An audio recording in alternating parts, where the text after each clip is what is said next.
All right, let's jump in on this. I'll share my screen just so I can kind of like flesh this out a bit better. Yep. Can you see this? Yep. Okay, so we'll zoom in a little bit. So email marketing in 2022.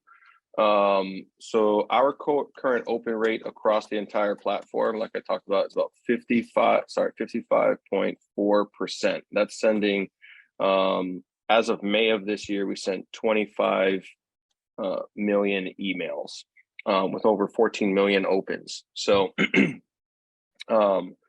the game has definitely changed, as a lot of people are talking about. There's a lot of marketers that say that like email marketing is dead. I disagree that email marketing is dead. It's just that you got to understand the rules of the game. Most people don't understand the rules of the game. If you don't understand the rules of the game, just like any game, you're going to lose the game. So let's first talk about like deliverability. Like, why is that 55% important? Well, when we talk about like deliverability, which I'm going to stop bolding all these things, Jesus. The thing that impacts deliverability in the order of priority is first going to be the IP address that we're sending from. So like you and I, Bill, we're probably on, I would assume that you're probably on a dedicated IP with your email marketing platform. Like, we pay extra to have a dedicated IP address with our email platform. Yep. So for some businesses that makes sense, for others it doesn't. It just really depends on whether or not it's affordable inside of your model.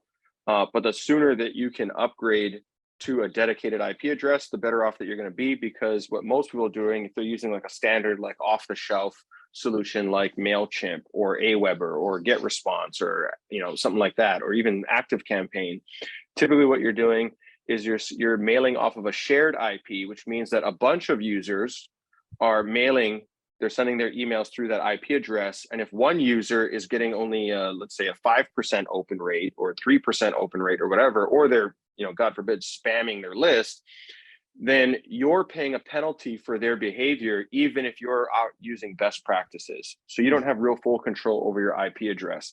The IP address is ultimately owned or controlled by the platform that you're mailing through. So unless you build your own email servers, which is a hell of a project, because we worked on it for a while and we're just like, this is insane.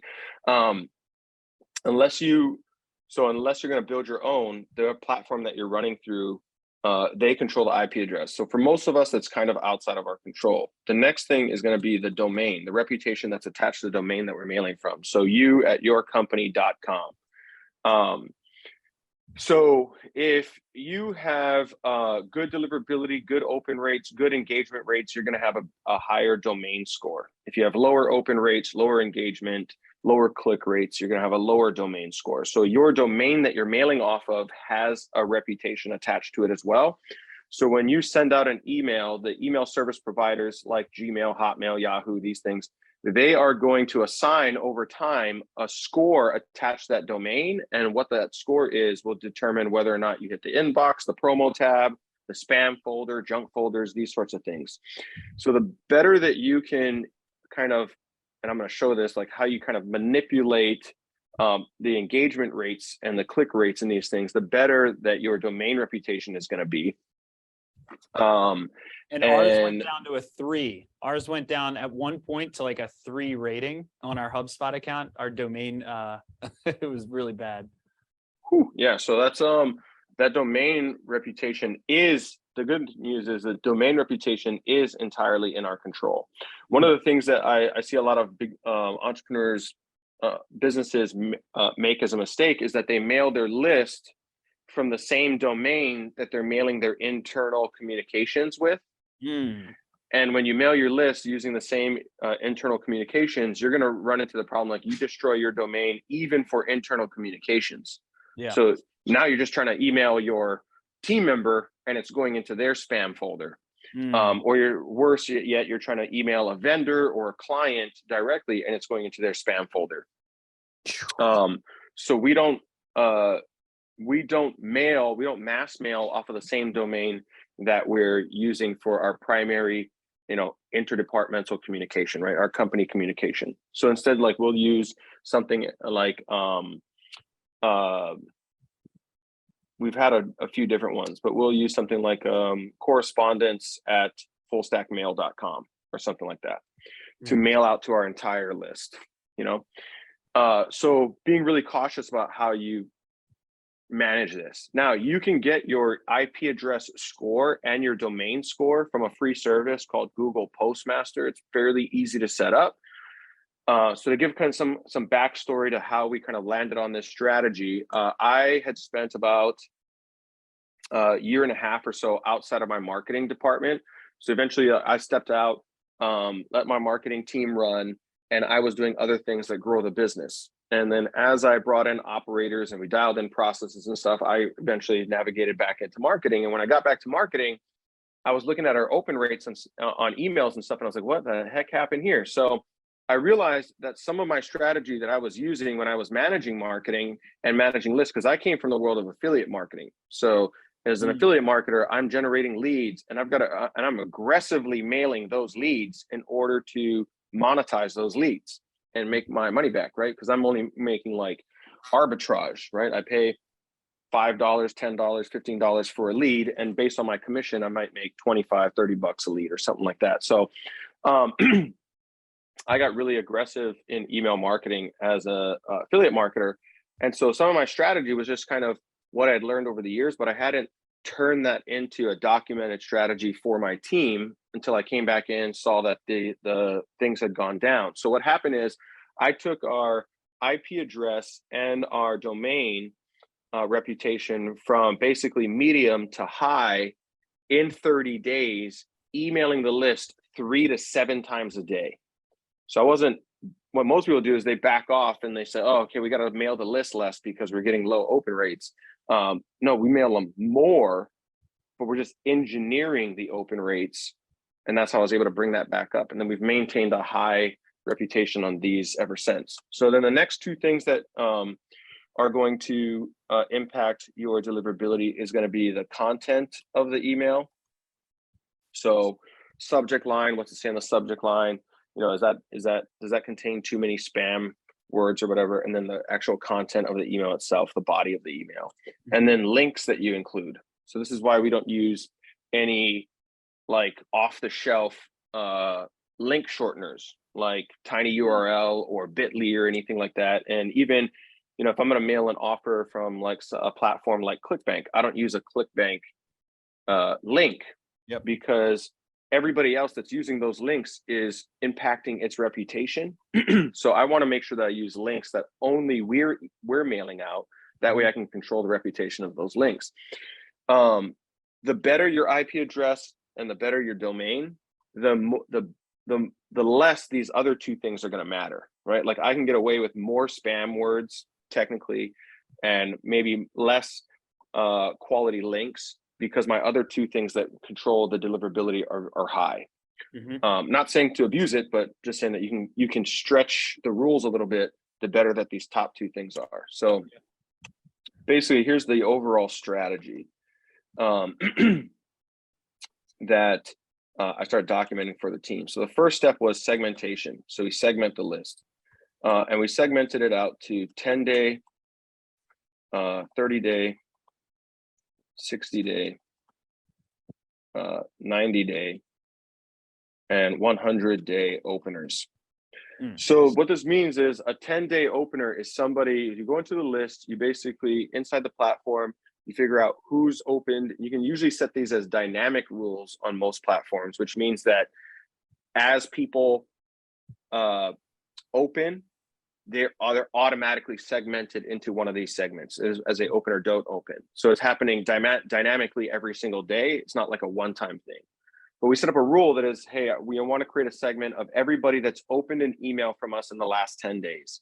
And then everybody that's opened an email from us in the last 30, and then in the last 60, in the last 90, and the last 100. So if I'm mailing, as an example, everybody if I mail the 90-day openers, that means that I'm automatically mailing all of these people as well. So they're not separated, right? One group just falls inside the other. Now we know that the person that's most likely to open an email from us is the person who's most recently opened an email from us. Prior behavior is a predictor of future behavior. So in other words, that means that this segment right here is going to have the highest open rate. And then this segment is going to have the second highest, third highest, fourth highest, and then, you know, the lowest open rate, the 100-day. Right. Yep. So what we want to do is what I want to aim for is an average open rate of 25% plus. So that's kind of what we're going to aim for, to bring up the domain reputation. And ultimately, it'll also bring up the IP address reputation if you control your IP address. Got it. So the way we do this is in the morning, we'll mail this kind of narrow segment. So I started out with a medium reputation, right? So I'm going to, you'll see kind of as this progresses, you actually don't end up needing all of these segments. You just need it in the beginning to engineer the reputation back up and start getting back in inboxes again. But in the morning, we'll mail the 10-day openers as an example. So we know that if we mail our segment of 10-day openers, we're going to get probably, I mean, when we started out, we were probably getting about 40% open rates on those people. It's a rather small group. It's a rather small segment of the audience, but they're the ones that are most likely to open. So if they open that morning and I send an email out to them, then, you know, and I get a 40% open rate, then on my next send, in order to average out at 25%, on my next send, I want to make sure that, you know, I'm probably getting what does that come out to, like a 15% or 18% open rate or whatever it is, so that the average of my 2 sends, so it's not the average of the amount of people that we sent to, it's the average of every time that I send an email, because what the ISPs are looking at, or sorry, ESPs are looking at, email service providers, is on average when this domain sends an email, what is the open rate? And that tells them whether or not you're mailing out quality content that people want to access, right? So just to clarify, the 25% is per send, not per the macro measurement of all individuals emailed. Correct. So if I make 2 sends in a day, and the first one is 50% opens, and the second one is like, I guess basically the second one could be technically 0% opens, although you don't want that. That would average out to about 25% open rate. Got it. Now, if you can do it on the macro level, that's going to be even better. But when you're starting out, you're just trying to engineer your reputation up. You know, that's a safe rule to start with. Is that, hey, if we're going to send 2 sends a day, we want the 2 sends to average out at least 25% open rate. Make sense? Yep. So in the morning, we'll send an email. We'll take that open rate, and that's going to be like our good open rate. So let's call it like 40%-ish. Now in the evening, we're going to send out another email out to our list, and we're going to look at, okay, so if we have a, let's say 40% open rate, and we want to average out at 25%, then, you know, I want to have at least a 10% open, is basically what the math comes out to. So how far out can I go in these segments and still make sure that I get a 10% open rate at least? Okay. So let's say that that's my 60-day. So on that, in the evening, I'm going to mail the 60 days, and I'm going to hope that I at least get a 10% open rate on those. Now for that day, I've had about a 25% open rate in sends overall. Then, you know, and then in the 60 days now, remember this, in the 60-day openers, everybody that opens, they're now moved into the 10-day segment automatically because it's a dynamic segment. You understand what I'm saying, right? That it like automatically that behavior moves them back into the segment. So what you're really trying to do is try to top load and get everybody back into the 10-day segment. So now one of the key KPIs that we watch is what is our 10-day opener segment. What's the size of our 10-day opener segment? So now we've gotten this up to like almost 200,000 people. And when I mail this segment today, I would get about a 50% open rate. So you're looking at like, I can send an email and get 100,000 people to open. Pretty powerful. Say that last statement again. You can send an email and get what? Say that again. So I have about almost 200,000 people in that segment. I think it might be a little bit over that now. And we get about a 50% open rate on that. So if I send an email, I know I'm going to get about 100,000 eyeballs on that email. Wow. Whereas what most people are doing is they're like mailing the entire list, and because the majority of the list isn't engaging, even the people that would engage aren't even seeing the emails, because the non-engagers are dinging you, they're dinging your reputation, and then you're ending up in promo tabs, or worse off, spam or junk folders. So as we start to do this over time, we're going to get better and better at engineering this open rate up. And depending on the open rate in the morning will depend how far out, how wide do we go in the evening email. And the reason we want to send an evening email is it gives, so when I say morning, we typically send at, we're on Pacific time. So we typically have a send that goes out about 7 a.m. Pacific, and then the next one will go out at about 4 p.m. Pacific. But when you send the evening email, because that's going out to your wider audience that's less likely to open, you're giving it more time for those opens to come through before you send the next morning's email. Right? Because you got like a good, in my example, 14 hours or 15 hours for them to open before the next email goes out. And then the next day, it's going to be the same thing, repeat it again. So essentially, every morning, what I'm doing is I'm resetting my reputation on my email broadcast in the morning. And then I'm taking the risk, I'm reaping the reward of that open rate in the evening to go wider and go further out to my list. And as we do this, so evening emails typically have more, and you got to do this within reason, but we're typically going to have a little bit more of a clickbaity subject line. Right, because we're trying to get our less engaged people to engage again and go back into our 10-day segment. So over time, over those first 30 days or so, we were just kind of playing with this every day. We started to see, okay, hey, we gotten to the point now that our 30-day open rate is up to like 35%. So, if our 30-day open rate is 35%, let's email them in the morning. And now we might be skipping the 10-day openers. And now we're just going straight to the 30-day openers in the morning. And then we're trying to balance that out by maybe doing an evening email in our 60 days that's getting us like a 15%, right? Or we might go, we're getting our 10-day openers up to, let's say, we're getting that up over 50%. So now we can take a pretty significant risk. Let's try and email these 100-day openers in the evening and see if we can get even a 3 or 5%, because that'll pull them back into that 10-day segment. Once somebody is out of the 100-day mark, we just don't mail them. So if somebody hasn't opened for us for 100 days, they're just not going to see an email from us again. There's other strategies you can use. I won't get into like here, because they're pretty advanced, but we'll like export them and try to run them through some other processes to get them back into opening and clicking and see if we can pull them back in. But you don't want to do that on a server that you're managing on a day-to-day basis. Sorry, I'm just telling my girl goodbye. Okay. So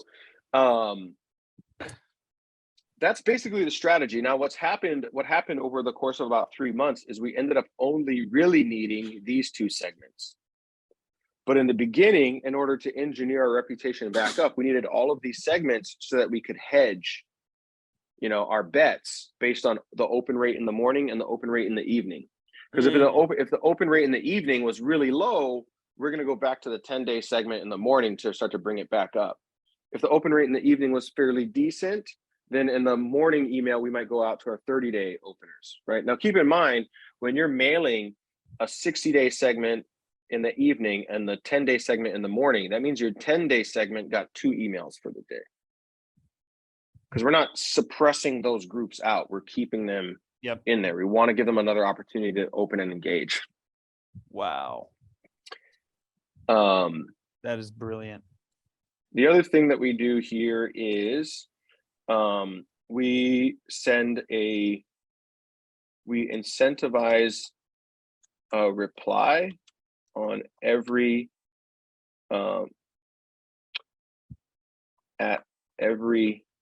let's call it an opt-in opportunity.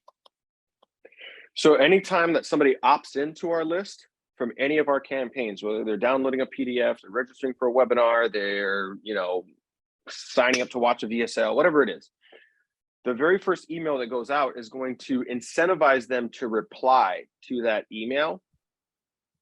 And we'll get almost 20% of these that will, 20% of the openers will reply. And the reason that that's important is that when you have a two-way conversation happening with your list, there's no better engagement that you can possibly have than showing the email service providers that you're having real-time conversations with the people on your list. Because now that's what they want. That's what email was created for. Email was created so that you and I could mail our mom, and mom could respond back and tell us what time she wants to go to coffee, right? Email wasn't invented so that marketers could send out 1 million emails at the click of a button, right? That wasn't the purpose of it initially. But when we can show that we're having at least a two-way conversation with some segment of our list, that's going to bump up the domain reputation considerably. So what we do is everywhere that somebody can opt in, we say, hey, that first email that goes out says, hey, congrats, whatever, thanks for registering for the webinar or whatever. We've also put together a free, let's say, cheat sheet that you can use so that when you attend your webinar, you can take high quality notes. If you'd like to get that cheat sheet, just click here to reply and say yes. And what you can do is you can add a short code into that where they can literally click. It opens up their email client, the subject line and the body is already pre-populated, and then so literally they can send you an email in 2 clicks. They click, email client opens, everything's populated, they click send, and now they've replied to you. And then we have VAs that sit and watch all of these inboxes, and they manually reply back to everybody, because we want that reply to come directly from that same domain, and we want the reply to look organic. So we want to make sure, because typically when you get an email, you don't instantly send a response in 1 minute. If you do, it starts to look fake. But in reality, what happens is, 15 minutes, an hour, 2 hours goes by, but you eventually send a reply. So we want it to look organic as well. So we actually pay VAs to manage these inboxes for us, and then they have a preset template. When they get these replies, they know exactly what the person is requesting, and they attach that document and they send it out. And what happens now is, like, if you've opted into my list and you've replied, I own your inbox for several days now, because we've had a two-way conversation. Not only am I going to get in your inbox, but I'm also going to get that little yellow tab that points at me inside of things like Gmail, right? That marks it as hey, we think that this email is important to you because you've had a two-way conversation with that person. But not only that is impacting my domain reputation across everybody that's on my list. So even though 20% of the openers are replying, 100% of my list is benefiting from that activity. Does it make sense? Dude, that is genius. Wow. So is that basically the whole thing? Yeah, so basically you just want to work this process until you start to see your domain reputation and IP reputation climb back up to high. And then typically by that point, in our experience, we are able to segue out to only using these 2 segments, your 30-day and your 100-day. So in the mornings, we'll mail the 30-day, in the evenings, we'll mail the 100-day. And yeah, I mean, sometimes when we're in a promotion, we might pull up these segments a bit, and we start, emailing them a little bit more aggressively. Yep. Once we get into a launch sequence or something like that.